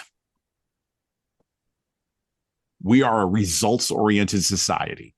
I've been saying this since college. We can talk all we want about process, and we love to talk about process. The result is what we actually like. This is why Tom Brady, no one's ever going to step over Tom Brady. No one's ever, God bless you, LeBron, no one's ever going to step over Michael Jordan. It's not going to happen. It's just not in my lifetime anyway, because the result is the thing that we value good, bad, ugly, or indifferent. We'll talk a lot all day about process, but the result is the thing that we value, and it's the thing we put money on. And the entrepreneurs produce results, but along the way, they want to hire A players to help produce those results. And when all they see are players from their perspective that aren't A players, they really do struggle with, how do I raise these people up? That's what Steve Jobs struggled with. How do I raise these people up? That's what Michael Jordan struggled with. How do I raise these other players up? Right? So there's a number of different threads that come together here. But at the end of it, I think there is a horror that a person has who comes from that employee mindset when they look at that entrepreneurship mindset, when it's actually laid bare for them. Yeah. There's also, I think I think there's a lot more. I think there's a lot to it as well from a different vantage point. Like, I also think that there's this weird like misnomer that comes with entrepreneurship. Like, people think, oh, you own your own company, you must be wealthy. They Right. immediately think that you're in a different like financial status just because you own your own company, or you have a, and I'm like, listen, people, that, to your point a little while ago, it's not the case. Like, a very good majority of these people are never going to make it. They're not wealthy to Never. begin with, and they're not going to be wealthy afterwards. Like, it's not about wealth. It's about building something that you can, be proud of. But to your point about entrepreneurs, um, not hoping for success for other entrepreneurs, I think in today's landscape, that's actually more likely than not. I think Mm-hmm. entrepreneurs want to see other entrepreneurs win. I think that's a very thing. Mm-hmm. Now, but I think there's a caveat to it. I think they want them to be in different industries than they're in. Okay, so what you're talking about is the, I call it the it's the thing that happened in the NBA post Kobe. So there's the Michael Jordan era, there's the Kobe era, and now we live in the LeBron era. Yeah. And in the LeBron era, everybody's friends, everybody subtweets each other, everybody's friends on Instagram, nobody's trying to dunk on each other. We're all going to be collaborative together. We're all going to high five and jump, and maybe I might beat you by 1 point, whatever. The thing that, and I tell me if I'm wrong, I think it's also happening in entrepreneurship. And I think it's because of the internet and social media has allowed for globalization of this. But Yeah. when you are a person who has that Jordan or Kobe level in entrepreneurship, or the the J. Arnold Ross level, Daniel Plainview level of killer instinct, I don't think there's a place for you anymore. I think you get run out of town. I think you get called all kinds of names. I think people accuse you of, to Upton Sinclair's point, bribery, grifting, manipulating the system, whatever. Like, I think, so Mark Zuckerberg's a good example. I look at him and yeah, he's a Weasley guy for sure. And yes, he's a whatever in Brazilian Jiu-Jitsu. It's fine. I'm a thing in Brazilian Jiu-Jitsu. Mark can come find me anytime. We can work it out on the mats. Tell Mark where I live. It's fine. Actually, he can find it out anyway. I got a Facebook account. He can find me. I'm not worried about it, because here's the thing. I think Mark has that thing inside of him that Daniel Plainview has. I don't think he likes other people. I don't think he wants to roll and subtweet like LeBron wants to roll and subtweet with everybody, and maybe kind of make $100 million business on the side and maybe be a celebrity too. And he's like, he wants to do all these other things and be, no, killer instinct. He doesn't have it. And I know he doesn't have it. And he knows he doesn't have it. Jordan had the killer instinct. Jordan would roll around with John Starks in the off season, and that was fine. They would go gamble in Vegas or whatever. But when it got on the court, he was going to cut your heart out, and then he was going to go to work on you. It's And that's what I see happening in entrepreneurship. Or now maybe I'm Yeah. wrong. No, I think like I said, I think you're right to a degree, but again, I think it's like, and we've seen it, right? Like, so you and I have Mm-hmm. been judges on pitch competitions Oh and yeah. stuff like that, right? So, and you're right. It's almost like this, like they're in the room together and they're like, "Oh my God, you did so well. It's good for you." And I'm like, I remember, I'm telling you, my first company, I didn't give a rat's, you know what, about any other, like, no, I wanted to go and succeed, and I didn't care if I stepped over somebody to Right. do it. Like, so to your point, I do think it takes a certain type of person to be that person for sure. Like, but and I also think that you're right with the whole globalization of things because the Olympics was a good example of this too. Think Mhm. about this for a second. The U.S. hockey team just won gold. The U.S. men's hockey team hasn't won gold since 1980. 46 years, they finally won gold again. They come back to the U.S. Now they're back in the NHL. The first time around, players on opposite benches were pulling each other onto the ice to wave to the crowd. Now it's a week later, and they're basically checking each other through the boards. Right? Like, because like they don't care that they were on the same team a week 2 weeks ago. That's all done. Like we That's we all done. we high-fived each other, we hugged it out, we're good. Now guess what? You have a different color jersey on than I do. I'm gonna knock your teeth out because that's how hockey Hmm. is. That's just Hmm. but and I think entrepreneurs but again, I think to your point, like that is a good representation of what you're talking about in the entrepreneur landscape right now, where if there's five people in a pitch competition, oh, better yet, and I'm not gonna single out the I can't even say that word because you'll know exactly who I'm talking about.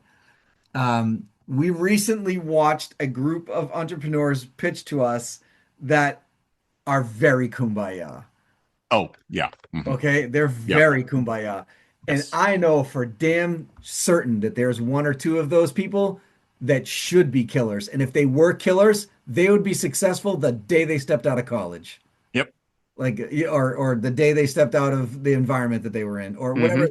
whatever wherever they are right this minute. Hmm. They're going to be successful. They've got to stop the kumbaya BS because if they turn on that killer instinct, there's at least two of them that I think would be wildly successful right out the gate. But they have got to stop looking at their peers as peers and start looking at them as people they can step over to get where they want to go. So I will tell you that the level of smothering that occurs of that instinct from other people Yes. Yeah. is a dynamic that I've experienced myself. So Yeah. I'll tell a small story here. 20 some odd years ago, I was in art school.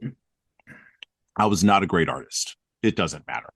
I went to art school because I loved art. I'd done a few art projects, blah, blah, blah. It's something I've been doing ever since I was like 10, 11, 12 years old. Decided I was going to go to college for it. By the way, I paid for my own school out of my own pocket, didn't take on any loans, whatever. Okay. In art school, I got into so much trouble when I would say to people, and I was a little bit older than all these folks who were like 18, 19 years old, but I would say to them, we're in competition against each other. We're in competition for an A. We're in competition for the professor's attention and good critique. We're in competition for who can put up the best display of our art. And quite frankly, in some cases, we're in competition for who can sell the most art. And do you know what the feedback was that I would get from people? They would say, "Oh, hey, son, you don't understand. We're just all here hanging out." I We're remember building one, a community. we're building a We're community. not in competition with each We're other. not in competition with each other. We can't be in competition with each other. I remember one person who I considered a very dear friend at the time. He said, "Wait, we can't be in competition, man. We're like just," and he was sort of like a little bit like the dude in The Big Lebowski. He was a little bit like that guy. He's like, "Dude, we're just We're like just hanging out, vibing. man. We're just vibing, man." And I learned from that interaction that the people around you smother the instinct. Mm. And so you could hold it like I learned from me. I have to hold it like a weapon, right? And I have to figure out where I can deploy it, either to cut those people off, right? Or to, in some cases, like in art school, try to ruthlessly crush them, or to combine it with a talent and skill that they may not possess because they're all kumbaya over here, but I'm going by a different metric. And the close of that story is when I was in art school, I put on my Bachelor of Fine Arts printmaking show. I sold almost every single one of my prints who was in that show. Almost every single one of the other folks who was in that printmaking program struggled to sell a print. And these were all people that said it wasn't a competition and they were just hanging out. And I went, I understand business and you don't. but you just told me it wasn't a competition. You have a good day. Yeah. I win. No, I clear the deck, right? And that's where, and like I've never lost that thing, but I learned, and even through entrepreneurship, I learned like, okay, this is where I have to navigate it, because the smothering from others, once you reveal that, is so intense sometimes that it can almost smother the fire out. It can almost smother the killer instinct out if you don't have it well developed enough. Yeah. Well, or you redirect it into, so there's something to be said on the flip side of this, Mm-hmm. that you go from competing to mentoring, right? Like Right. Yeah. that's a good use of that creative energy. So you get Yep. to a certain point where you're successful enough that you don't need to compete with anybody anymore. But Right. now you're going to redirect that same competitiveness goes into your mentorship, which, by the way, so in one of those conversations with that group of people that I was just talking to, Mm-hmm. first thing I said to this gentleman was, "I'm not your parent.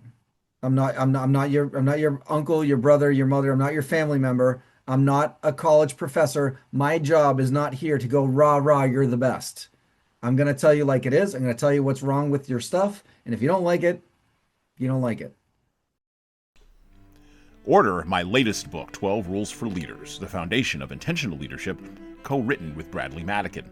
This book offers insights, ideas, and presents a framework for addressing the most pressing leadership challenges in the postmodern leadership landscape we are navigating today. Pick up the paperback, hardcover, or ebook everywhere you buy books, and leave a review on Amazon.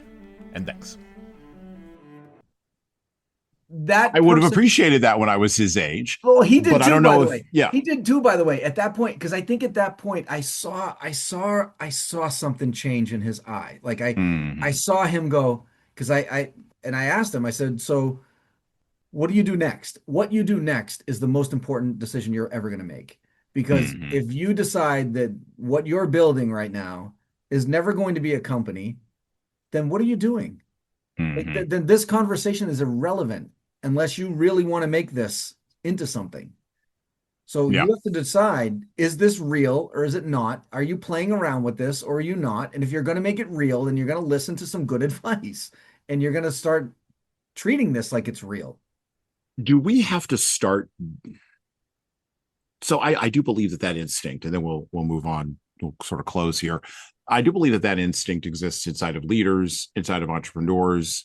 I almost repeat myself there, athletes, but I also believe it exists inside of creatives, Yeah. journalists, almost every sort of area of life, modern life, even or postmodern life, where anyone can either make a buck or gain status or increase their class.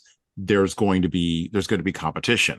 Now, I think that instinct comes out in a few different places. I think the social smothering is huge, but I think it comes out in different places and in different ways, because that's the human spirit that you can't snuff out. How do we? This is a core question, and this is why I'm a big fan of entrepreneurship in schools, entrepreneurship programs in schools, because we got rid of gym. Vast majority of schools don't have gym anymore. That is so stupid. That is so stupid. It's nuts. Sports is a whole other kind of thing. I mean, the And NFL even is leaning into flag football. I mean, come on, people. Like, right. Sports is a whole other kind of thing. I mean, I coach my kids' soccer team right. Oh, assistant coach my kids' soccer team right now. And one of the principles of the organization that the team is under is that everybody plays and everybody has a good time and we don't keep score. And I literally told the director of the program a couple of weeks ago, not literally, I told the director of the program a couple of weeks ago, the kids all keep score. They all know. Who are we fooling? Yeah. Yeah. Huh. You're not fooling me. I'm keeping score. You're not fooling them. They're keeping score. Okay. Anyway, we have a globalized society that flattens the competitive spirit a little bit into like this weird democratic globalized mash of meaninglessness, right? Where the nail that sticks up sometimes by the algorithm gets pounded down, but then weirdly enough, all the nails are trying to stick up and try to be noticed because, everybody wants to be noticed, right? And then, of course, we have the areas where competition has always existed, which is in reproduction, sexual competition, competition between women over men, between men over women. That has not gone away, and that will never go away in our lifetimes. So my question here is, how do we, other than entrepreneurship programs in schools, or bringing back shop and gym, how do we provide opportunities for people at a younger and younger age to access that killer instinct and really, for lack of a better idea, start to separate themselves from other folks? Because right now, athletics is really the only place where that can actually occur. And athletics is even gradually being winnowed down and flattened out. I don't know. I think there's something to be said about even like, so if you think about, like, if you think of the stories of like Mark Cuban and guys like Mm-hmm. that who, like, listen, I was an entrepreneur at 12 years or 10 years old. Like, I went out and got a paper route, and when I figured out I could get, like, deliver more papers by talking my buddy into doing one street for me, and I'll give him, you know what I mean? Like, so, like, but to your point, there's no way to encourage that, right? Like, there's no way, like, and I by the way, I still firmly believe in a very old statement that necessity is the mother of invention, right? Mm-hmm. Like, so if you find, again, I think, to your point about the globalization and the socializing, we socialize our problems now too, right? So Yeah.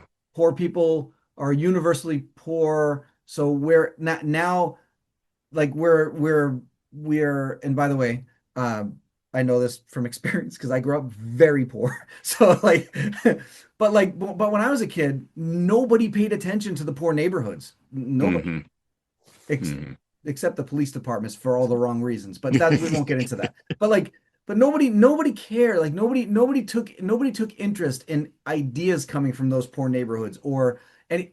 But now even the poor neighborhoods have social media, so you could turn yourself into an influencer in your bedroom of a studio apartment that six people are living in. Like, you know what I mean? Like, so Yeah. we're globalizing and socializing even that part of our lives. So it's very, I think it's very difficult to find those needles in the haystack, because, to your point about, not every entrepreneur is going to be successful. Not every idea is going to be the next Facebook. Not every, like, you have to nurture those types of ideas. So do we start looking at them through different lenses? Like, meaning, like, so we're not going to look at that kid in school that just had a science fair project that could actually be a product on the market if somebody actually paid attention to it. No, we're going Mm-hmm. to wait until he becomes an influencer and then see him creating some garbage online that we go, oh, wait a minute, that kid's got a, like, I don't. Yeah. I agree with you. Some of this is broken. I Yeah. certainly don't know the answer to it, because if I did, I'd be the next Facebook. Like, I would have already turned on the spigot. Like, I would have already turned on the spigot if I knew how to answer that question. But I do agree with you that it it it there are some new there's new ways of that we're trying to globalize this, that makes it very tough for people to get Does. that competitiveness.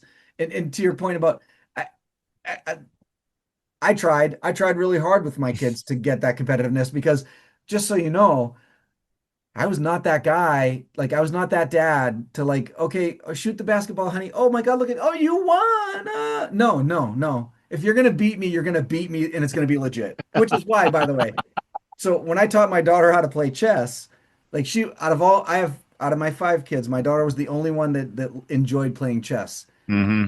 She has a competitiveness to her that is, and I hate to, I know that you and I are both competitive. I'm telling you that Mm-hmm. she would take both of our competitiveness and just crush them. Mm-hmm. She would crush them. She's way more competitive than any human being I've ever seen in my entire life. She would sit and play hours, chess game after chess game after chess game, because I would beat her, and I Mm-hmm. wouldn't I wouldn't let her win ever.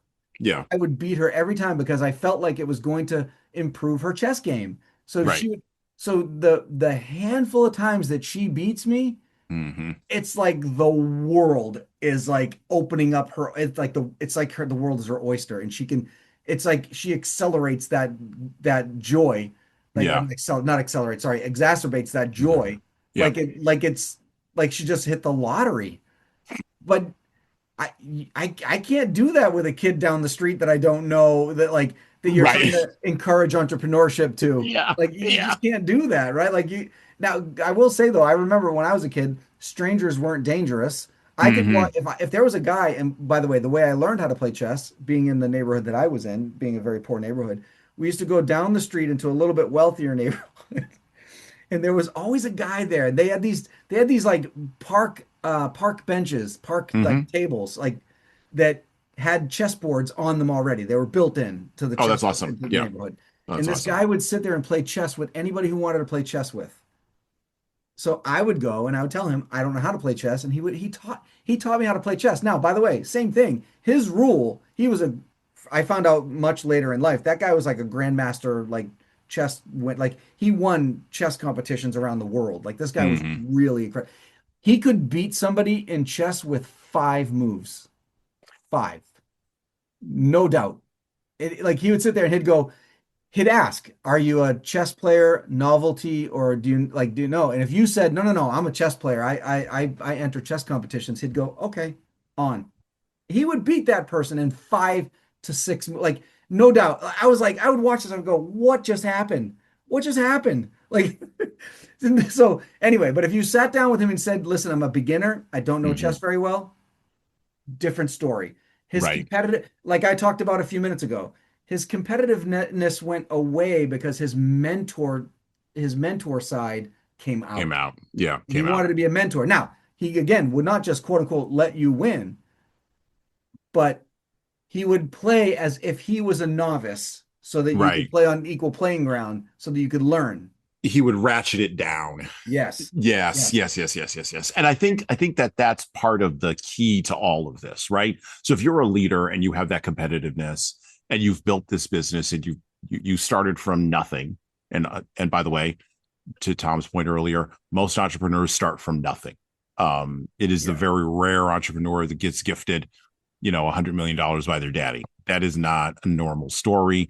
Most people start from like I did, $500, and I'm into my last $500, and I guess I got to do something. So like, let's go. Most people start like that, and then build something over the course of time. Um, but I think if you're a leader, it's you have to understand innately how to ratchet that down and how to ratchet that up. And I think that's at the core of what you're saying. I also think that I mean, the closest analogy I can have is to a martial arts master, right? Like a person who's, and I'm not going to use the term black belt, a person who is an advanced practitioner in any kind of martial art, whether it's boxing, all the way to jiu-jitsu, karate, all the way to tai chi. I don't care what they're doing, right? A person comes in who's a beginner, they're not going to, if they know anything about how to handle their killer instinct, they're not going to manhandle that person. They're just I, not. can I tell you a very, very quick story about the Yeah, go chess? ahead. So Yeah, I one of my favorite things. I don't know. I would not consider myself an expert because of my definition of expert, but sure. I can spin chucks really, really well. Okay. And the You don't first hit yourself in time the face. first time somebody ever came to me and was like, "Oh, I could do that." I was like, "Here you go." And then just watched them beat the ever-loving crap out of themselves. And I said nothing. Nothing. And I was like, that is not a very good mentor.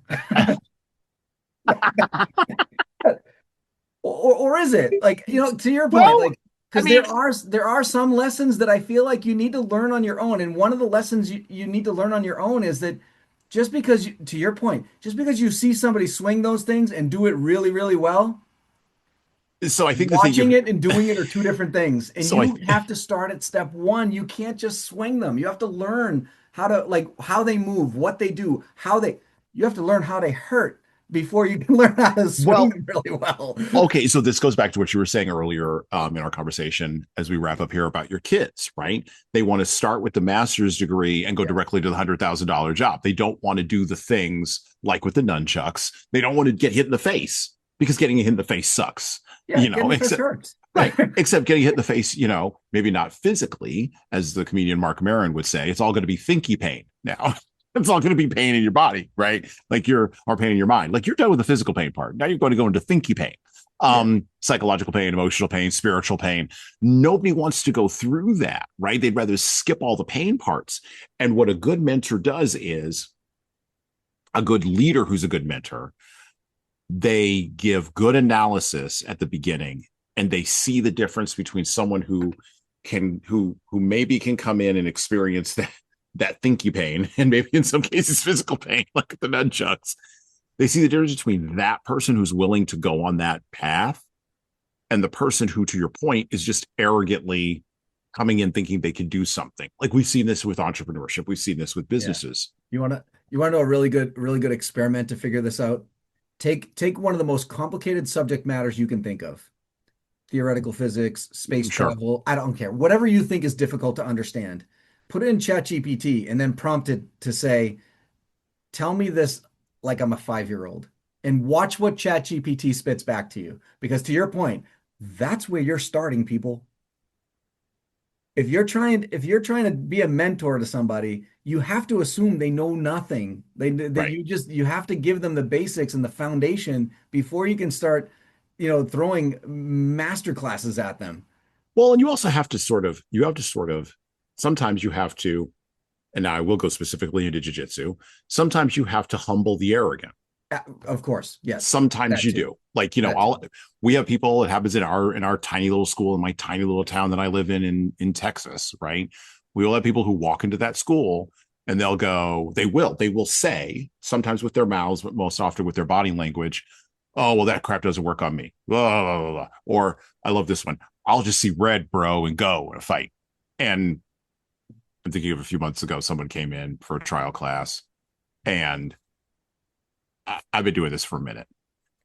And my instructor was like, you go ahead, you go with the new guy, right? And I always ask new people, like, what's your background? Like, do you have any experience doing this before I get into anything with them, right? Just to test and see, to your point about the nunchucks, who am I dealing with? Am I dealing with someone who wants to just hit themselves in the face all the time? Because I'll accommodate you. That's fine. Or am I dealing with somebody who genuinely wants to learn? And this person was not genuinely interested in learning. And so when it came time so we did our drills or our moves or whatever, it was fine. Move of the night. And then we're gonna actually put it into practice. We're gonna roll, we're gonna wrestle, right? Polhada, which is Portuguese for fighting with intent, right? So fighting with intent is different than fighting without intent, right? Fighting without intent is what you see on 99% of the videos that you see on Twitter of people getting jacked, or getting surprised or getting ambushed. It's what Tom has experienced in his life. I've experienced in my life when you get into a brawl. It's all of that, right? That's without intent. The people with the haymakers flying and all that kind of good stuff, right? When you roll with intent, though, none of that factors in. Right.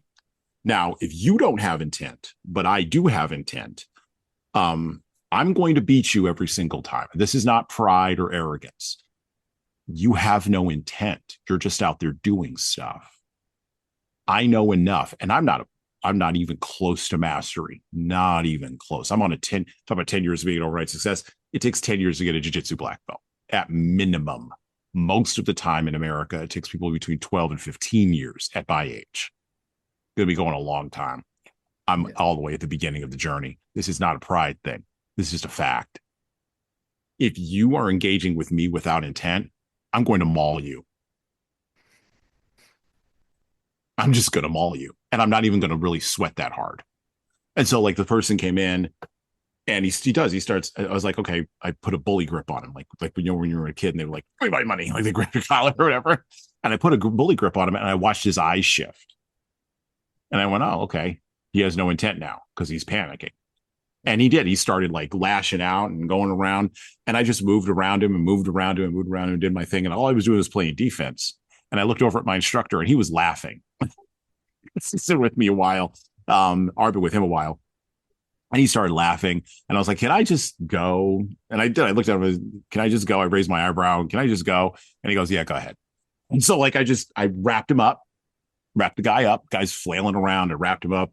I didn't even submit him. I didn't even put like a choke on him. I didn't knock him out or anything. I just put him on the ground. I was like, you got to calm down. Like you're flapping all over the place. You have to stop. You have to stop. That's with intent. And by the way, this is not a small dude either.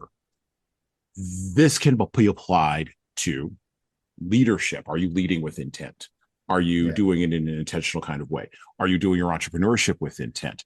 And when we talk about getting that killer instinct, are you using that killer instinct with intent? Or is it just like a weapon you're just waving around like your nunchucks? So you got to hit yourself in the face. And then a bunch of people are going to laugh at you. It's been a good conversation. I didn't know what we were going to pull out of Sinclair. I will say to everybody who's listening, this is a 575 page book. I have covered maybe the first 120 pages of it. So we will be back with Sinclair. I will have a follow up to this episode. We'll talk a little bit more about it after I do a little bit more of a deep dive into it. Go watch the movie There Will Be Blood. It's a great example of entrepreneurship. From and beginning the movie, to end. by the way, is based on probably about the first 100 pages too, right? Exactly. Yeah. It's a very small chunk of it because there's so many other dynamic. A very small chunk of the book that is a 2.5-hour movie. There's a 2.5-hour movie that should tell you something about Sinclair's writing. Again, a guy who was also playing for keeps, by the way, on the work. Yeah. Tom, final thoughts. How can we integrate all these lessons together for leaders? What's our final thoughts here? Well, I think you pretty much summed it up, just a couple of seconds ago. I think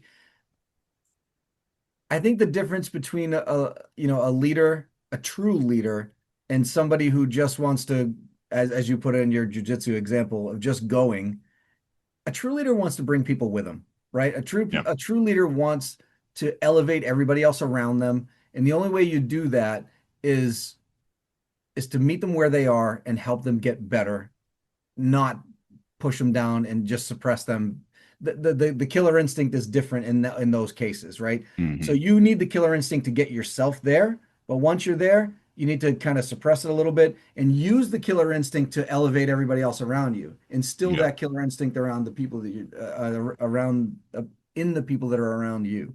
So I think that's the other. There's a phrase in the medical field, I'm not in the medical field, so I'm not gonna get it 100% right, but I know it's something to the effect of like, learn about it, watch it, do it, teach it, right? Like, so taking what you're learning in a book, seeing it in practice, and then trying it in practice, and then teaching it in practice.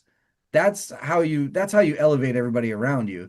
And being humble enough to start at the beginning multiple times, I think that's also important because nobody knows everything, right? Nobody knows it all. So again, so you and I have talked about martial arts a lot in our friendship. I didn't take Brazilian Jiu-Jitsu. I was a Jeet Kune Do guy. If I walked onto a Brazilian Jiu-Jitsu mat right now, regardless of how much I knew about Jeet Kune Do, I would feel humbled by the art form.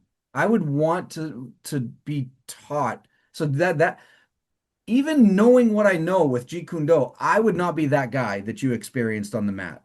Right. There's no way I would be. My intent would be to learn. I'm new here. I'm the new guy. I don't give a shit what I came to I don't care what I come to the mat with. I don't know your art form. I want to learn it from a perspective of teaching me, not what that guy experienced, which was basically humility. Like you had to teach him humility. You're not going to teach me humility.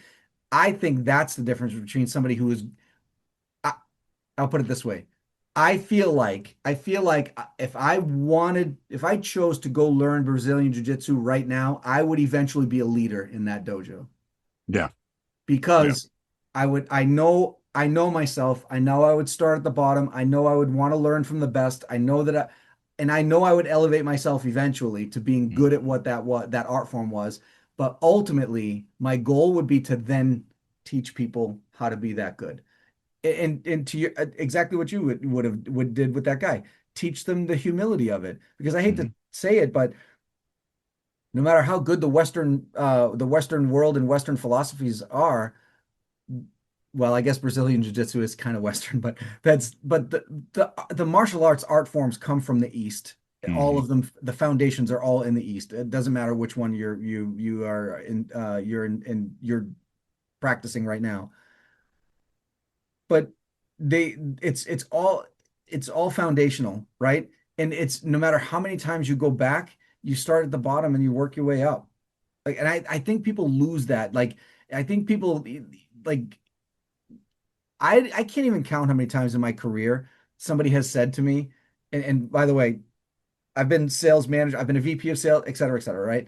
So I was a sales manager at the time, and I went to interview for another sales manager job, and they basically said to me, "You don't know this industry well enough to be a sales manager. We're going to start you back as a sales rep, and then if you work out, then we'll put you as a sales manager." I did that like 3 times until finally I was like, "I'm not doing that anymore. Like, Hmm.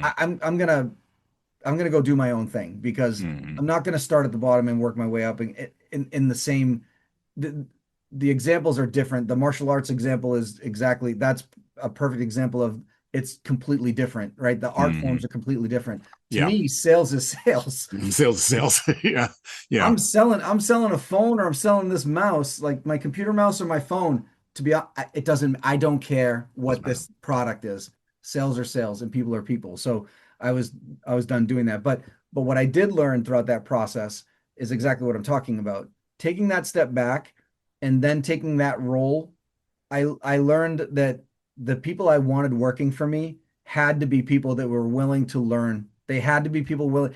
I would hire guys that have been in sales, like not management, but I've been a sales rep for 20 years. I just want to be a sales rep. I never want to be anything more than a sales rep, but I'm going to go from product to product to better myself in finances or whatever, right? And I would interview a guy that's been in sales for 20 years.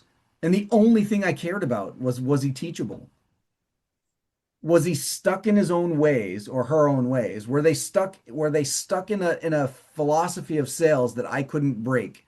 And if the answer was yes, I didn't hire them. I don't care if been in sales for 5 years or 50 years. It didn't matter. What mattered to me was, are you open-minded enough to listen and learn and be, and then by the way, if you do and I put a new sales rep with you, can you teach them? Like, can Hmm. I pair a new sales rep with you so you can teach them? Those are the two things I cared about. Can you learn and can you teach? That's it. And I think in that that's a good I think that's a good overall kind of turn to what we're talking about today, even from entrepreneurs. You have to have the killer instinct, yes, but you have to be willing to be taught and you have to be willing to teach. If you're not willing to be taught and willing to teach, then you're probably not going to be successful at it. That's a good spot to stop. So I'd like to thank Tom Libby for coming on the show today once again in our Wild West ranging conversation around oil by Upton Sinclair. Go ahead and pick up that book. And with that, well, we're out.